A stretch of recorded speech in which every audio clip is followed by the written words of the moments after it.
ভাই আমারে বললে আমি আরো ভালো একটা স্ক্রিপ্ট লিখে দিতে পারতাম।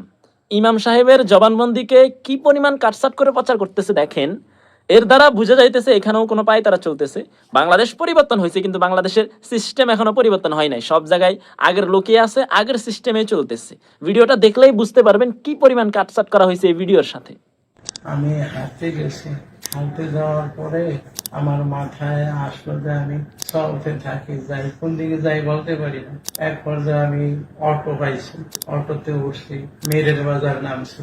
নামিয়ার পরে মনে চাইলো যে আমি জয়দেবপুর যাই, সিএনজি দিয়া জয়দেবপুর গেছি। মাথায় আসলো যে আমি এখন বাসে উঠি, বাসে উঠে তারপরে কোন জায়গায় জানি শ্যামলি না জানি কোন জায়গায় নামাইছি।